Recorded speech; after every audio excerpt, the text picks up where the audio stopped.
கார்த்திக்கும் தீபாவுக்கும் வந்து கல்யாணம் பண்ண போகிறாங்க திரும்பவும். அதனால பார்த்தோம்னா கார்த்தி வந்து தீபாவை பொண்ணு பார்க்குற மாதிரிக்கு அப்படின்னு அந்த சம்பிரதாயத்தெல்லாம் வந்து அவங்க அபிராமி பண்ணணும்னு சொல்லவோ அந்த மாதிரிக்கு சீனெல்லாம் நடந்துக்கிட்டு இருக்குது. அப்போ தீபா வந்து ரம்யாட்ட சொல்லிட்டு இருக்கிறாங்க, கார்த்தியோட ரூமில் வந்து நான் நம்மளும் படுக்க மாட்டேன் அப்படிங்கிறாங்க.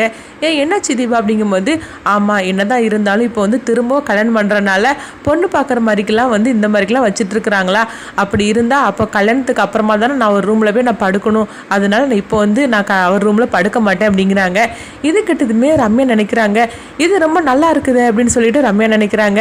இது என்ன தீபா இந்த மாதிரிக்கு நீ பேசிட்டு இருக்கிற, இதெல்லாம் வந்து சரியாக வரும், உங்களுக்கு ஏற்கனவே கல்யாணம் ஆயிடுச்சு இல்லை, இப்போ நீ தாலியை கழட்டி வச்சனாலேருந்து இப்போ திரும்பவும் கல்யாணம் பண்ண போகிறாங்க, அதனால எதுக்கு நீ இந்த மாதிரிக்கெல்லாம் பண்ணுற அப்படின்னு ரம்யா சொல்லவும் அப்போ வந்து தீபா சொல்கிறாங்க, இல்லை ரம்யா நாங்கள் 2 பேரும் பிரிஞ்சு தான் இருக்கணும், அப்போ தான் எங்களுக்குள்ளே எவ்வளோ அன்பு இருக்குன்னு சொல்லி எங்களுக்கே தெரிய வரும், அதனால தான் நான் கல்யாணத்துக்கு அப்புறமா தான் வந்து நான் கார்த்தி சார் ரூமில் வந்து நான் படுக்க போகிறேன் அப்படிங்கிறாங்க. இதுக்கு கார்த்திகை ஒத்துக்கணும்ல அப்படின்னு சொல்லும்போது, அதெல்லாம் அவர் ஒத்துப்பாரு, நான் சொன்னோம்னா அவர் கண்டிப்பாக கேட்டுப்பாரு, என்னை புரிஞ்சுப்பாரு அப்படின்னு சொல்லிட்டு இருக்கிறாங்க.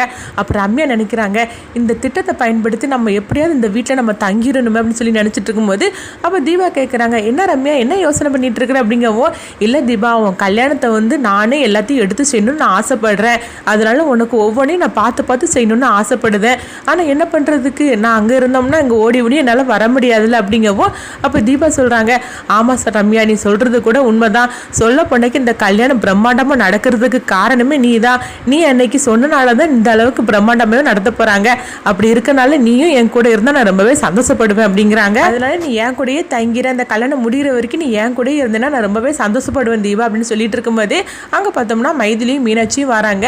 என்ன நீங்கள் 2 பேரும் பேசிட்டு இருக்கிறீங்க, யாரை தங்க சொல்கிற தீபா அப்படின்னு சொல்லிட்டு இருக்கும்போதே, நான் ரம்யாவை தான் சொல்லிட்டு இருக்கிறேன், என் கல்யாணம் முடிகிற வரைக்கும் இந்த வீட்டிலே நான் தங்க சொல்லிட்டு இருக்கிறேன் அப்படிங்கிறாங்க. இதை கிட்டதுமே இவங்க 2 பேரும் அதிர்ச்சி அடைகிறாங்க.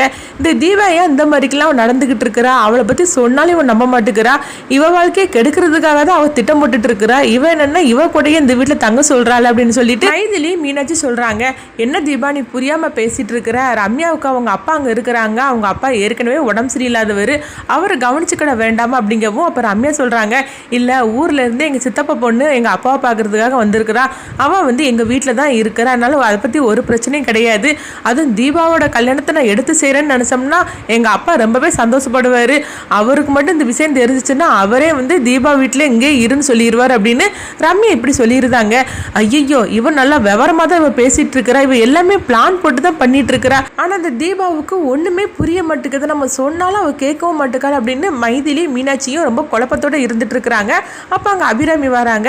என்ன எல்லாரும் நின்று பேசிட்டு இருக்கிறீங்க, என்னம்மா விஷயம் அப்படின்னு அபிராமி கேட்கும் போது அப்போ தீபா சொல்கிறாங்க, இல்லை ரம்யாவை நான் இந்த வீட்டிலே நான் தங்க சொல்கிறேன், என்னுடைய கல்யாணம் முடிகிற வரைக்கும் அவள் என் கூட இருந்தாலும் நான் ரொம்பவே சந்தோஷப்படுவேன் அப்படிங்கவும் அப்போ அபிராமி சொல்லுவாங்க, ஆமாம் தீபா நீ சொல்கிறது கூட கரெக்டு தான், ரம்யா இந்த வீட்டில் நம்ம கூட இருந்தால் எனக்கு ரொம்பவே சந்தோஷப்படுவேன், சொல்ல போனால் உன்னுடைய கல்யாணத்தை இந்த அளவுக்கு பிரம்மாண்டமாக நடத்த சொன்னதே வந்து ரம்யா தானே, அப்போ உன் மேலே எவ்வளோ பாசம் வச்சிருக்கிறா, அதனால இந்த கல்யாணத்தை வந்து அவள் பார்த்து பார்த்து செய்யணும்னு ஆசைப்படுறா, நாங்களாம் ஆசைப்படுதோம்னா வேற, ஆனால் உன் ஃப்ரெண்டு ரம்யா உன் மேலே இவ்வளோ பாசமாக இருக்கிறான்னா அது பெரிய விஷயமாக்கும், நீ ரொம்பவே கொடுத்து வச்சிருக்கிற தீபா, சொல்ல போனாக்கி ரம்யா எங்கே தங்கனாக்கி நான் ரொம்பவே சந்தோஷப்படுவேன் அப்படிங்கிறாங்க.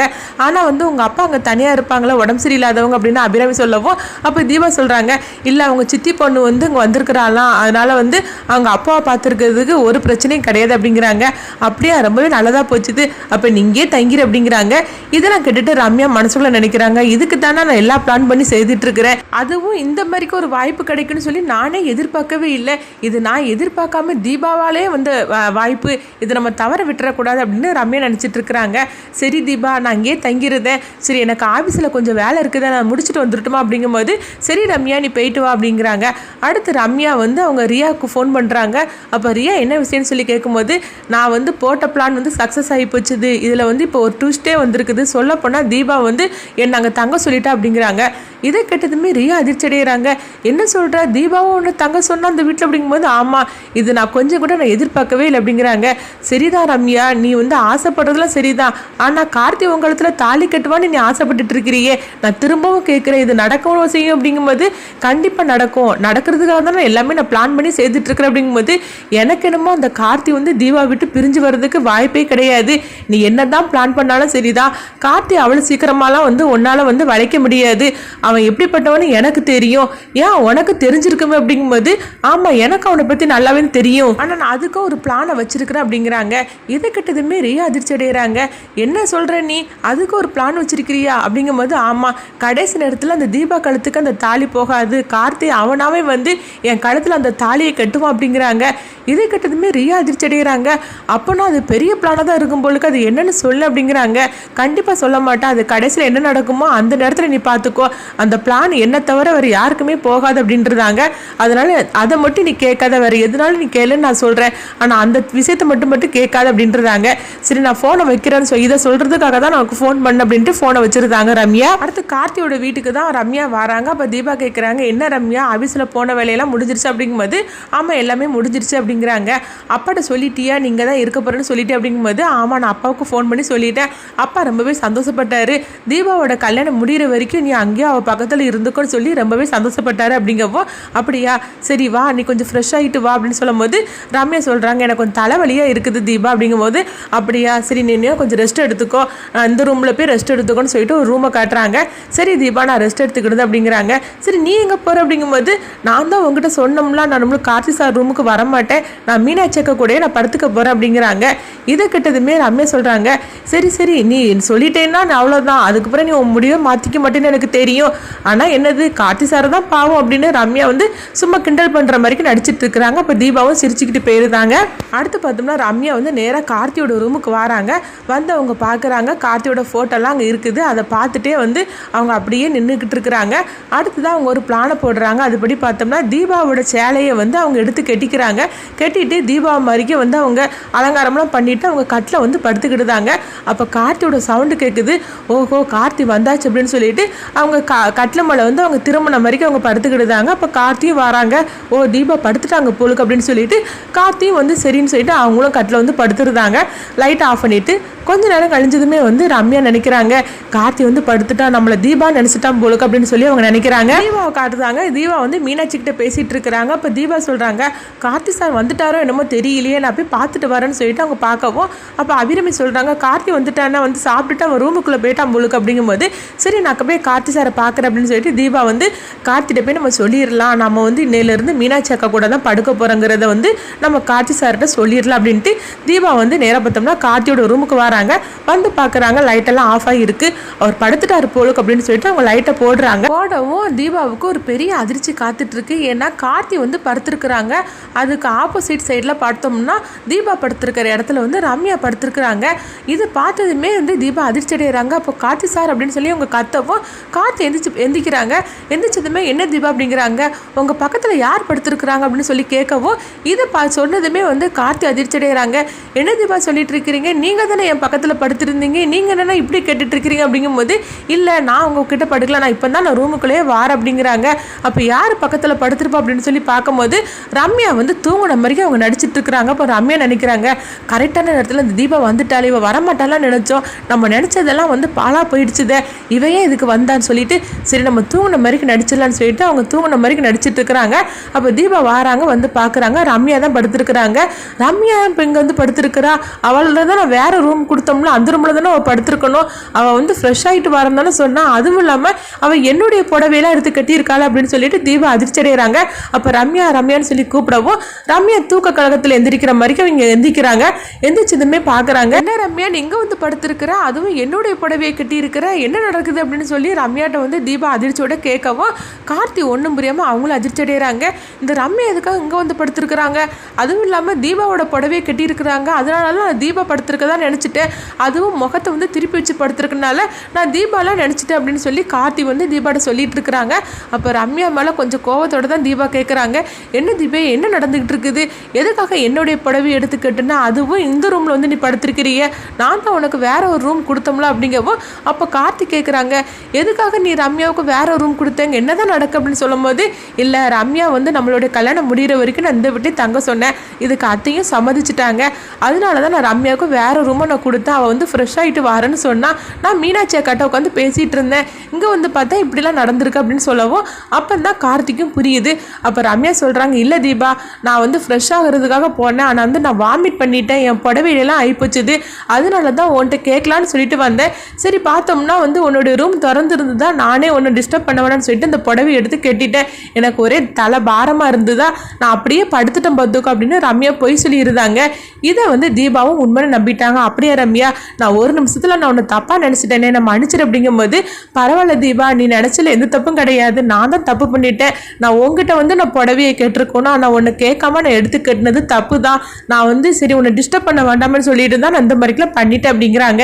என்னை மன்னிச்சிரு தீபா, உன் இடத்துல உன் ரூமில் தங்கினது வந்து பெரிய தப்பு தான், என்னை மன்னிச்சிரு அப்படிங்கும்போது, நீ அப்படியெல்லாம் சொல்லிட்டு இருக்காது டி அப்படின்னு சொல்லி தீபா வந்து சமாதானப்படுத்திட்டு இருக்கிறாங்க. இதெல்லாம் பார்த்துட்டு கார்த்திக் வந்து ஒன்றும் புரியாமல் முழிச்சிட்டு இருக்கிறாங்க. இந்த ரம்யா எதுக்காக இந்த மாதிரிலாம் பண்ணுறாங்கன்னு ஒன்றும் புரிய மாட்டேங்குது. நம்ம தேடிட்டு இருக்கிற பொண்ணு வந்து இவங்கள தான் இருக்குமோ, அதுவும் நம்மளுக்கு சரியான ஆதாரமும் கிடைக்க மாட்டேக்கு. ஆனால் என்னமோ ஒரு தப்பு மட்டும் நடந்துகிட்டு இருக்கு. இந்த ரம்யா மேலே ஏதோ நம்மளுக்கு வந்து ஒரு பழி இருந்துக்கிட்டே இருக்குது. ஆனால் அந்த ரம்யா நல்லவங்களா கெட்டவங்களான்னு ஒன்றும் புரியலை. ஆனால் ஏதோ ஒரு தப்பான ஒரு எண்ணத்தில் மட்டும் இவங்க வராங்கிற மட்டும் தெரியுது. அதுக்குள்ள ஆதாரம் இல்லாமல் நம்ம சொல்லவும் முடியல அப்படின்னு கார்த்தி நினைக்கிறாங்க. அப்போ ரம்யா சரி தீபா நான் போகிறேன்னு சொல்லிட்டு அவங்க அந்த வேற ரூமுக்கு போகிறாங்க. நீ சாப்பிடலையா அப்படின்னு சொல்லி கேட்கும்போது, இல்லை எனக்கு சாப்பாடு வேணாம், எனக்கு தலை பாரமாக இருக்குது, நான் போய் ரெஸ்ட் எடுக்க போகிறேன் அப்படின்னு சொல்லிட்டு ரம்யா அங்கேருந்து கிளம்பி போயிருந்தாங்க. அப்போ கார்த்தி வந்து தீபாட்ட சொல்கிறாங்க, ஏன் தீபா நீங்கள் ரம்யாவை இங்கே தங்க வச்சிங்க, அவங்க வீட்லேயே இருந்துட்டு போட்டோமே, எதுக்காக நீங்கள் இந்த வீட்டில் இருக்க சொன்னீங்க, அவங்க தான் அப்பப்போ வந்துட்டு போகிறாங்களா, அதுக்கப்புறம் எதுக்காக அவங்கள இங்கே தங்க வச்சிங்க அப்படிங்கும்போது, என்ன கார்த்தி சார் இந்த மாதிரிக்கு பேசிகிட்டு இருக்கிறீங்க, நம்மளுடைய கல்யாணம் நல்லபடியாக நடக்கணும்னு சொல்லி ரொம்பவே ஆசைப்பட்டுட்டு இருக்கா. சொல்ல போனாக்கி நம்ம கல்யாணத்துக்காக ஒவ்வொன்றையும் பார்த்து பார்த்து செய்துட்ருக்கிறா. அதனால நான் தான் வந்து அவளை இங்கே இருக்க சொன்னேன், அத்தையும் சரின்னு சொன்னாங்க, அதனால தான் என்னுடைய விருப்பத்தினால தான் இந்த வீட்டில் வந்து தங்கியிருக்கிறேன் அப்படிங்கிறாங்க.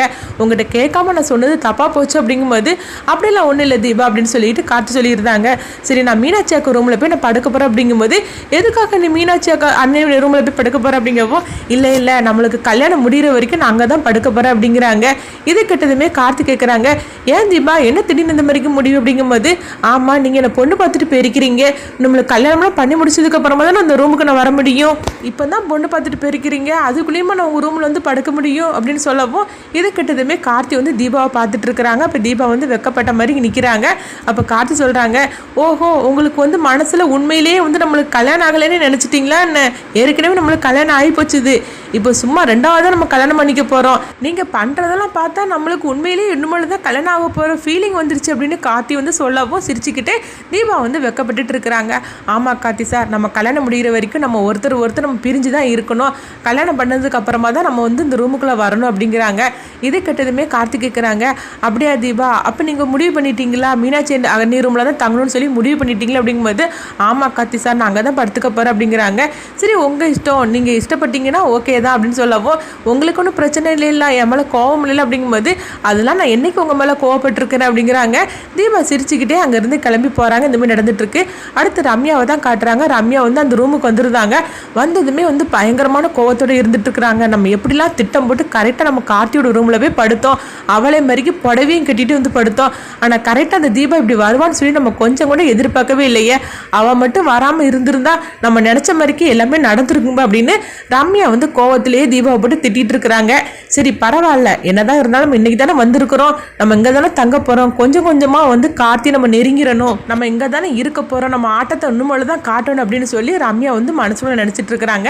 அடுத்த நாள் ஆனதுமே பார்த்தோம்னா ரம்யா வந்து காஃபி எடுத்துகிட்டு கொண்டு அவங்க கார்த்திக் கொண்டு கொடுக்கறதுக்காக அவங்க ரூமுக்குள்ளே வராங்க. அப்போ கார்த்தி நல்லா தூங்கிட்டு இருக்கவோ அப்போ கார்த்தின்னு சொல்லி கூப்பிடுதாங்க. இதை கேட்டதுமே கார்த்தி கண் முழிச்சு பார்க்குறாங்க. ரம்யா வந்து காஃபியோடு வந்து நிற்கிறாங்க. நீங்கள் எதுக்காக காஃபி எடுத்துகிட்டு வந்தீங்க அப்படின்னு கார்த்தி கேட்கும்போது, இல்லை அங்கே எல்லாரும் ஒவ்வொருத்தரும் ஒவ்வொரு வேலை செய்துட்டு இருக்கிறாங்க, அதனால தான் நான் உங்களுக்கு காஃபி எடுத்துகிட்டு வந்தேன் அப்படிங்கிறாங்க. இதை பார்த்ததுமே கார்த்தி வந்து கோவப்பட ஆரம்பிச்சிருந்தாங்க. நீங்கள் ஒன்றும் இந்த வேலையெல்லாம் செய்ய வேண்டாம், தீபா காஃபி எடுத்துகிட்டு வரட்டும், அப்படியே இல்லைன்னா நான் போய் காஃபி போய் குடிக்கிற போகிறேன், நீங்கள் எதுக்காக இந்த மாதிரிலாம் வேலை செய்துட்டு இருக்கீங்க, நீங்கள் தீபாவுக்கு தான் ஃப்ரெண்டு, எனக்கு ஃப்ரெண்டு கிடையாது, நீங்கள் ஹெல்ப் பண்ணுறதா இருந்தால் தீபாவுக்கு போய் ஹெல்ப் பண்ணுங்க, நீங்கள் எனக்குலாம் அந்த மாதிரி செய்துட்டு இருக்காதீங்க, எனக்கு இது சுத்தமாக பிடிக்காது அப்படிங்கிறாங்க. இப்படி சொல்லிட்டு இருக்கும்போதே அங்கே வந்து மீனாட்சி வந்துருந்தாங்க. இப்போ மீனாட்சி வந்து என்ன கார்த்தி என்ன சத்தம் போட்டுட்டு இருக்கிற அப்படிங்கும்போது, இல்லை ஒன்றும் இல்லை நீ அப்படிங்கிறாங்க. அப்போ பார்க்குறாங்க ரம்யா கையில் வந்து காஃபி வச்சுருக்குறாங்க. என்ன ரம்யா நீங்கள் எதுக்காக காஃபி எடுத்துகிட்டு வந்தீங்க அப்படிங்கும்போது, இல்லை எல்லாரும் வேலை பார்த்துட்டு இருந்தாங்க, அதனால தான் நான் கார்த்தி சாருக்கு நான் காஃபி கொண்டுட்டு வந்தேன் அப்படிங்கப்போ, என்னது கார்த்தி சாரா, நீங்கள் அப்படிலாம் கூப்பிட மாட்டீங்களே அப்படிங்கிறாங்க. இல்லை அப்படிலாம் ஒன்றும் இல்லை, தீபா வந்து அப்படியே கூப்பிடுவாங்கல்ல, அதனால எனக்கு அந்த பழக்கம் வந்துருச்சு அப்படிங்கிறாங்க. அப்போ மீனாட்சி சொல்கிறாங்க, தீபா வந்து அவங்க ஹஸ்பண்டை வந்து அவள் எப்படினாலும் கூப்பிட்டுட்டு போட்டோம், அது புருஷ பொண்டாட்டிக்குள்ள விஷயம், அவள் எப்படினாலும் சார்னு கூப்பிடட்டும் கார்த்தின்னு கூப்பிடட்டும், அது அவங்களுக்குள்ள விஷயம், செய்யும். ஆனால் தீபா வந்து கார்த்தியை இப்படி கூப்பிட்டான்னு சொல்லிட்டு நீங்கள் கூப்பிட்டுட்டு இருக்காதீங்க, எனக்கு சுத்தமாக எனக்கு பிடிக்கல. சொல்லப்போனால் இந்த மாதிரிலாம் நீங்கள் பண்ணிட்டு இருக்காதீங்க. நீங்கள் ஹெல்ப் பண்ணுறதா இருந்தால் நீங்கள் வந்து தீபாவுக்கு ஹெல்ப் பண்ணுங்கள், இல்லைன்னா அத்தைக்கு ஹெல்ப் பண்ணுங்கள். நீங்கள் கார்த்தியோட உரிமைகளாம் அப்படி வரது எனக்கு சுத்தமாக பிடிக்கல, நம்மளும் இந்த மாதிரிலாம் பண்ணாதீங்க அப்படிங்கவும் ரம்யா வந்து கோபத்தோடையே அந்த காஃபியை கொண்டுட்டு போகிறாங்க. மீனாட்சி வந்து தீபாவை கூப்பிடுறாங்க. அப்போ தீபா வந்து என்னக்கா அப்படின்னு சொல்லி கேட்கும்போது, ஏன் தீபா நீ கார்த்திக் கொண்டு போய் காஃபி கூட கொடுக்க மாட்டியா அப்படின்னு சொல்லி கேட்கவும், என்னாச்சு கார்த்தி சார் வந்து தூங்கிட்டு தானே இருந்தார், அதனால தான் நான் கொஞ்சம் வேலையாக இருந்துட்டு அப்படிங்கிறாங்க. அது சரி தான், நீ உன் புருஷனை பார்த்துக்கிற லட்சணம் நல்லா தான் இருக்குது அப்படின்னு சொல்லி மீனாட்சி வந்து தீபா மேலே கொஞ்சம் கோவப்பட ஆரம்பிச்சிருந்தாங்க. அப்போ தீபா என்னாச்சுன்னு சொல்லி கேட்கும் போது நடந்ததெல்லாம் சொல்கிறாங்க. இதை கேட்டுட்டு தீபா என்ன முடிவெடுப்பாங்க?